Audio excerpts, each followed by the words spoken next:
냉장고 문을 열었을 때 가장 안심되는 반찬이 생선인 분들이 많습니다. 고기보다 담백하고 부담도 덜하고 뉴스에서도 오메가3 이야기만 계속 나오니까 자연스럽게 생선은 몸에 좋은 음식이라는 인식이 자리 잡았습니다. 그런데 진료를 오래 하다 보면 흥미로운 장면을 자주 보게 됩니다. 혈압도 관리하고 술도 줄이고 라면도 끊었는데 신장 수치는 계속 흔들리는 분들이 있습니다. 생활 습관을 하나씩 따라가다 보면 의외로 공통점이 보입니다. 거의 매일 생선을 먹는다는 점입니다. 물론 생선 자체가 문제라는 뜻은 아닙니다. 중요한 건 어떤 생선을, 어떤 방식으로, 얼마나 오래 먹고 있느냐입니다. 이 차이를 모르면 건강식이 아니라 콩팥을 지치게 만드는 식사가 될 수 있습니다. 오늘은 그 이야기를 조금 현실적으로 해보려고 합니다. 영상 끝까지 보시면 몸에 좋다는 말 하나만 믿고 식탁을 고르는 게 얼마나 위험할 수 있는지 자연스럽게 이해되실 겁니다. 영상 보시기 전에 구독과 좋아요 부탁드립니다. 그리고 평소 생선을 일주일에 3번 이상 드시는 분들은 댓글에 숫자 1번 남겨주세요. 생각보다 많은 분들이 비슷한 식습관을 갖고 계십니다. 저는 오랫동안 중장년층 환자들을 진료해 왔습니다. 신장이라는 장기는 참 묘합니다. 간처럼 통증을 크게 보내지도 않고 위처럼 바로 불편함을 느끼게 하지도 않습니다. 그래서 대부분의 사람들은 수치가 많이 나빠진 뒤에야 상황을 알게 됩니다. 그런데 콩팥은 우리 몸에서 가장 부지런한 기관 중 하나입니다. 하루 종일 혈액을 걸러내고 수분 균형을 맞추고 나트륨과 칼륨 농도를 조절합니다. 문제는 나이가 들수록 이 정리 능력이 서서히 느려진다는 점입니다. 젊을 때는 아무렇지 않았던 음식도 어느 순간부터 몸 안에 남기 시작합니다. 그 대표적인 예가 바로 대형 어류입니다. 예전에 부산에서 올라오신 60대 남성 한 분이 계셨습니다. 바다 낚시가 취미였는데 직접 잡은 참치를 손질해서 냉동해 두고 거의 매일 드셨습니다. 회로 먹고 구워 먹고 술안주로도 자주 드셨죠. 본인은 건강하게 먹는다고 생각했습니다. 실제로 체형도 마른 편이었고 운동도 꾸준히 했습니다. 그런데 건강검진에서 신장 수치가 예상보다 빠르게 떨어지고 있었습니다. 처음에는 원인을 찾기 어려웠습니다. 혈압도 심하지 않았고 당뇨도 없었기 때문입니다. 그런데 식습관을 자세히 듣고 나서 방향이 바뀌었습니다. 큰 바다 생선은 먹이 사슬의 맨 위에 있는 경우가 많습니다. 문제는 바닷속 중금속이 아래에서 위로 계속 축적된다는 점입니다. 작은 생선을 먹고 자란 큰 생선일수록 몸 안에 메틸수은이 오래 남습니다. 그리고 그 수은은 사람 몸에 들어오면 결국 해독기관으로 몰립니다. 간과 콩팥이 대표적입니다.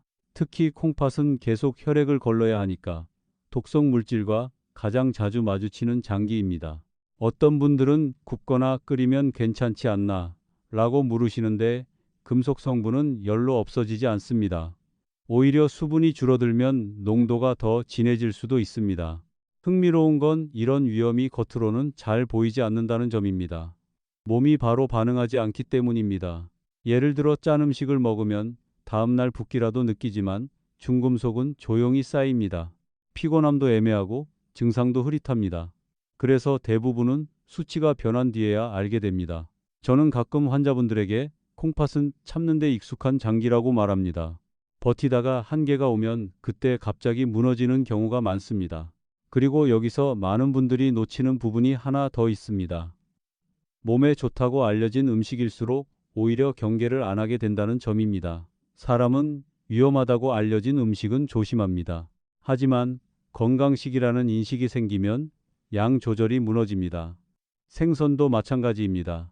적당히 먹는 것과 거의 매일 반복해서 먹는 것은 몸 입장에서 전혀 다른 이야기입니다. 특히 이미 혈압약을 먹고 있거나 당 조절을 시작한 상태라면 콩팥은 생각보다 훨씬 민감하게 반응합니다. 그래서 저는 중장년 환자분들에게 무조건 좋은 음식이라는 표현 자체를 너무 믿지 말라고 말씀드립니다. 몸 상태와 나이에 따라 음식의 역할은 계속 달라지기 때문입니다. 생선 이야기를 하면 많은 분들이 자연산과 양식을 단순히 가격 차이 정도로 생각합니다. 그런데 병원에서는 전혀 다른 기준으로 보게 됩니다. 특히 신장 기능이 애매하게 흔들리기 시작한 분들에게는 어디서 어떻게 길러졌는가가 꽤 중요한 문제가 됩니다. 몇 년 전 전주에 사시는 70대 여성 한 분이 있었는데 혼자 지내시다 보니 냉동 생선 제품을 자주 이용하셨습니다. 손질도 되어 있고 가격도 부담이 적어서 거의 매일 반찬으로 올리셨다고 했습니다. 그런데 이상하게 부종이 반복됐고 혈압도 하루 사이 크게 흔들렸습니다. 처음에는 연세 때문이라고 생각했는데 식습관을 자세히 듣고 나서 흐름이 달라졌습니다. 양식장은 생각보다 훨씬 복잡한 환경입니다. 좁은 공간에서 많은 물고기를 빨리 키워야 하다 보니 질병 관리가 가장 큰 문제입니다. 물고기 한 마리가 병들기 시작하면 순식간에 퍼지기 때문에 항생제를 사용하는 경우가 많습니다. 일반 소비자는 이런 과정을 거의 볼 수 없습니다. 마트에서는 깨끗하게 포장된 생선만 보이니까요. 하지만 신장 입장에서 보면 이야기의 방향이 달라집니다. 몸속에 들어온 항생제 성분과 화학물질은 결국 콩팥을 거쳐 나가야 하기 때문입니다. 젊을 때는 몸이 어느 정도 버텨줍니다. 그런데 나이가 들면 배출 속도가 예전 같지 않습니다. 특히 이미 고혈압 약이나 당뇨약을 먹고 있는 분들은 신장에 작은 부담이 계속 누적됩니다. 그래서 저는 환자분들께 냉동 생선을 고를 때도 습관적으로 포장 뒷면을 한번 보시라고 말씀드립니다. 원산지가 지나치게 복잡하거나 양념이 강하거나 보관기간이 유난히 긴 제품은 가능하면 자주 먹지 않는 편이 좋습니다. 그런데 사실 한국 식탁에서 더 흔한 문제는 따로 있습니다. 바로 소금입니다. 신장내과 외래에서 식습관 상담을 하다 보면 놀랄 만큼 많은 분들이 나는 싱겁게 먹는다고 말씀하십니다. 그런데 실제로 드시는 음식을 들어보면 자방고등어, 조기, 젓갈, 생선조림 같은 반찬이 자주 올라옵니다. 입맛으로는 익숙해서 잘 못 느끼지만 콩팥 입장에서는 꽤 강한 자극입니다. 특히 짠 생선은 단순히 혈압만 올리는 게 아닙니다. 몸은 소금 농도가 올라가면 물을 붙잡으려고 합니다. 그러면 혈액량이 늘어나고 결국 혈관 압력이 올라갑니다. 이 압력이 가장 먼저 몰리는 곳 중 하나가 사구체입니다. 사구체는 아주 가느다란 혈관 덩어리인데 여기에 높은 압력이 반복되면 필터 기능이 서서히 손상됩니다. 눈에 띄는 증상이 없어서 문제입니다. 어느 날 검사했더니 단백뇨가 보이고 그 다음부터 수치가 급격히 흔들리는 경우가 많습니다. 예전에 강릉에 사시는 한 남성 환자와 이런 이야기를 한 적이 있습니다. 그분은 평생 바닷가에서 살아서 생선 반찬 없이는 밥을 못 먹는다고 하셨습니다. 문제는 거의 모든 반찬이 염장 형태였다는 점입니다. 굴비도 좋아하고 젓갈도 좋아했습니다. 그런데 본인은 밥을 적게 먹으니까 괜찮다고 생각하셨습니다. 사실 신장은 밥 양보다 나트륨 농도에 훨씬 민감하게 반응합니다. 특히 60대 이후에는 혈관 탄력이 떨어지기 때문에 젊을 때보다 압력 변화에 더 취약합니다. 많은 분들이 생선을 물에 씻으면 괜찮다고 생각하시는데 이미 살 안쪽까지 스며든 염분은 쉽게 빠지지 않습니다. 그래서 저는 요리 방식을 바꾸는 쪽을 더 권합니다. 소금 대신 레몬즙이나 식초를 사용하고 마늘이나 생강처럼 향을 살리는 재료를 활용하는 겁니다. 처음에는 심심하게 느껴질 수 있습니다. 하지만 혀는 몇 주만 지나도 적응합니다. 실제로 식습관을 그렇게 바꾼 환자들 가운데 붓기와 혈압 변동이 줄었다고 말하는 경우가 꽤 많습니다. 흥미로운 건 몸이 편해지기 시작하면 사람의 생활 자체가 달라진다는 점입니다. 아침에 손이 덜 붓고 밤에 갈증 때문에 덜 깨고 움직일 때 몸이 조금 가벼워집니다. 신장 건강은 극적인 변화보다 이런 작은 차이에서 시작되는 경우가 많습니다. 그래서 저는 환자분들에게 거창한 보약보다 매일 먹는 반찬 하나를 먼저 돌아보시라고 말씀드립니다. 콩팥은 비싼 음식보다 반복되는 습관의 영향을 훨씬 더 크게 받기 때문입니다. 콩팥 이야기를 오래 하다 보면 사람들이 가장 의외라고 느끼는 부분이 있습니다.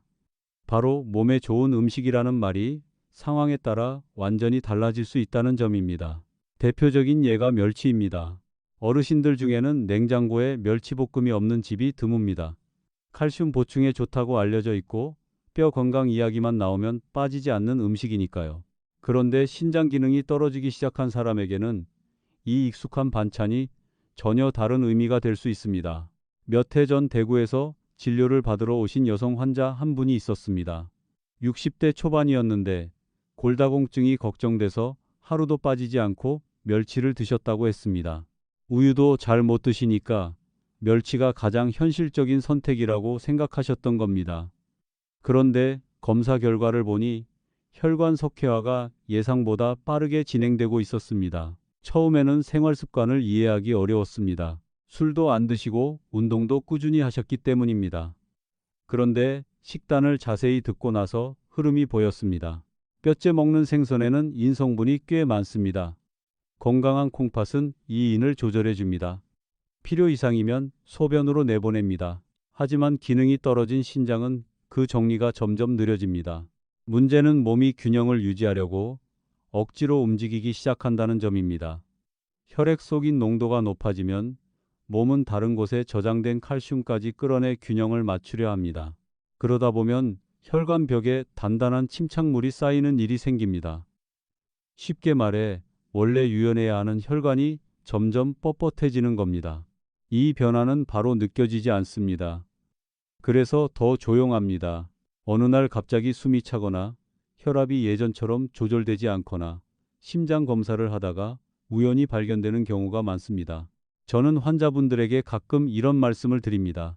몸은 늘 균형을 맞추려고 애쓰는데 나이가 들수록 그 과정이 점점 무거워진다고요. 젊을 때는 금방 정리되던 것들이 어느 순간부터는 몸 안에 남기 시작합니다. 그리고 여기서 더 많이 등장하는 문제가 가공생선입니다. 어묵, 맛살, 핫바 같은 음식들은 간편해서 자주 찾게 됩니다.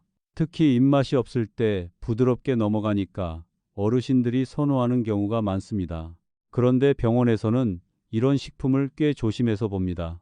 이유는 식감과 보존성을 위해 들어가는 첨가물 때문입니다. 일반 소비자는 잘 느끼지 못하지만 가공생선에는 인산염 계열 첨가물이 사용되는 경우가 많습니다. 이 첨가물의 문제는 몸에서 거의 그대로 흡수된다는 점입니다. 자연식품 속 인은 일부만 흡수되는데 가공 과정에서 들어간 무기 인산염은 훨씬 빠르게 몸 안으로 들어옵니다. 콩팥이 건강하면 어느 정도 조절할 수 있습니다. 하지만 기능이 떨어진 상태에서는 이야기가 달라집니다. 몸속 농도가 빠르게 올라가고 결국 신장이 처리해야 할 부담이 커집니다. 겨울철 포장마차에서 어묵 국물을 즐겨 드시는 분들이 많습니다. 그런데 국물 문화 자체가 신장에는 꽤 부담이 될 수 있습니다. 나트륨도 많고 첨가물도 녹아있기 때문입니다. 실제로 외래에서 보면 밤에 갈증이 심하거나 새벽에 자주 깨는 분들 중에 국물 섭취가 많은 경우가 꽤 있습니다. 몸은 짠 성분이 많아지면 물을 계속 원하게 되고 그 과정에서 수분 균형도 흔들리게 됩니다. 재미있는 건 사람들은 부드럽고 소화 잘 되는 음식이면 몸에도 편할 거라고 생각한다는 점입니다. 하지만 콩팥 기준은 다릅니다. 얼마나 자극적이지 않은가 보다 얼마나 자연 상태에 가까운가가 더 중요할 때가 많습니다. 지나치게 매끈한 식감, 오래 유지되는 탄력, 강한 양념은 대부분 가공의 흔적입니다. 그래서 저는 환자분들에게 형태를 알아볼 수 있는 음식이 더 안전한 경우가 많다고 설명합니다. 실제로 식습관을 단순하게 바꾼 뒤 수치 흐름이 안정되는 분들도 있습니다. 거창한 건강식보다 덜 가공된 식사를 시작했을 뿐인데 몸 상태가 달라지는 겁니다. 결국 콩팥은 화려한 음식보다 반복되는 평범한 식사를 기억합니다. 그리고 그 기억은 시간이 지나 검사 결과로 나타납니다. 이쯤 되면 많은 분들이 약간 혼란스러워집니다. 먹지 말라는 건 많아졌는데 그러면 뭘 먹으라는 거냐는 질문을 하십니다. 사실 신장 건강은 극단적으로 접근할수록 오래 유지하기 어렵습니다. 중요한 건 완벽한 식단이 아니라 몸이 오래 버틸 수 있는 방향으로 생활을 조정하는 겁니다. 저는 외래에서 환자분들에게 식단표보다 먼저 냉장고 안을 떠올려 보라고 말씀드립니다. 무엇을 자주 반복해서 먹는지가 훨씬 중요하기 때문입니다. 신장 상태가 걱정되는 분들에게 비교적 부담이 적은 편은 흰살 생선입니다. 대구, 명태, 가자미 같은 생선들은 상대적으로 담백하고 조리도 단순하게 가져가기 쉽습니다. 특히 중요한 건 양념을 줄이는 방식입니다. 한국 음식은 맛의 중심이 간장과 소금에 익숙해져 있어서 처음에는 심심하게 느껴질 수 있습니다. 그런데 의외로 향을 바꾸면 해결되는 경우가 많습니다. 레몬즙이나 식초, 후추, 생강 같은 재료를 활용하면 소금을 크게 줄여도 음식이 훨씬 덜 밋밋하게 느껴집니다. 그리고 생선을 먹을 때 생각보다 중요한 게 조리 전 과정입니다. 어떤 분들은 생선을 사오면 바로 굽는데 저는 가능하면 한번 물에 담그거나 데치는 습관을 권합니다. 거창한 기술이 아닙니다. 짧게라도 물에 담가두면 수용성 성분 일부가 빠져나가는데 도움이 됩니다. 특히 가공된 제품일수록 이런 차이가 의미가 있습니다. 저는 예전에 혼자 사는 70대 남성 환자에게 딱 한 가지만 부탁드린 적이 있습니다. 생선을 바로 굽지 말고 한 번만 물에 담갔다 드세요. 몇 달 뒤 다시 만났을 때 그분은 붓기가 덜하다고 이야기했습니다. 물론 그것 하나만의 효과라고 단정할 수는 없습니다. 하지만 몸은 작은 습관 변화에도 꽤 민감하게 반응합니다. 또 하나 중요한 건 생선의 크기입니다. 많은 분들이 큰 생선을 더 좋은 음식처럼 생각합니다. 살도 많고 맛도 진하니까요. 그런데 신장 입장에서는 오히려 작은 생선이 더 나은 경우가 있습니다. 수명이 짧은 생선은 중금속 축적 가능성이 상대적으로 낮기 때문입니다. 그래서 저는 환자분들에게 비싼 생선보다 덜 부담스러운 생선을 자주 드시는 게 낫다고 설명합니다. 건강은 가격순으로 결정되지 않는 경우가 훨씬 많습니다. 그리고 오늘 마지막으로 꼭 말씀드리고 싶은 부분이 있습니다. 바로 차와 녹즙입니다. 이상하게 들릴 수 있지만 신장결석 환자들 이야기를 듣다 보면 특정 음료가 반복해서 등장하는 경우가 있습니다. 진한 홍차, 시금치 녹즙, 비트 주스 같은 것들입니다. 방송에서 건강식으로 소개되는 경우가 많다 보니 매일 습관처럼 드시는 분들이 있습니다. 그런데 이런 재료에는 옥살산이 많이 들어있는 경우가 있습니다. 옥살산은 몸속에서 칼슘과 만나면 작은 결정 형태를 만들 수 있습니다. 처음에는 모래처럼 아주 작습니다. 그런데 수분이 부족하거나 반복적으로 축적되면 점점 단단해집니다. 그게 신장결석입니다. 결석은 단순히 통증만의 문제가 아닙니다. 소변 흐름을 막고 콩팥안 압력을 높이고 반복적인 염증을 만들 수 있습니다. 저는 제주도에서 올라오신 한 환자분 이야기가 기억납니다. 건강관리에 관심이 많아서 매일 아침 시금치와 견과류를 갈아 드셨는데 어느 날 갑자기 옆구리 통증이 심해져 응급실로 가셨습니다. 검사 결과 작은 결석이 여러 개 발견됐습니다. 본인은 건강을 챙긴다고 생각했기 때문에 충격이 컸습니다. 그래서 저는 환자분들에게 항상 좋은 음식도 반복과 농도가 문제를 만들 수 있다고 말씀드립니다. 물처럼 진한 차를 계속 마시는 습관은 생각보다 콩팥에 부담이 될 수 있습니다. 차를 드시고 싶다면 연한 보리차 정도가 훨씬 편안한 선택일 수 있습니다. 결국 중요한 건 몸이 처리할 수 있는 범위를 넘기지 않는 겁니다. 오늘 이야기한 내용을 한 문장으로 정리하면 이렇습니다. 콩팥은 화려한 건강식보다 조용한 생활 습관의 영향을 더 크게 받는 장기입니다. 수은, 나트륨, 첨가물, 옥살산 같은 것들은 하루 만에 문제를 만들지는 않습니다. 대신 오랜 시간 천천히 부담을 쌓습니다. 그래서 건강을 지키는 방법도 거창할 필요는 없습니다.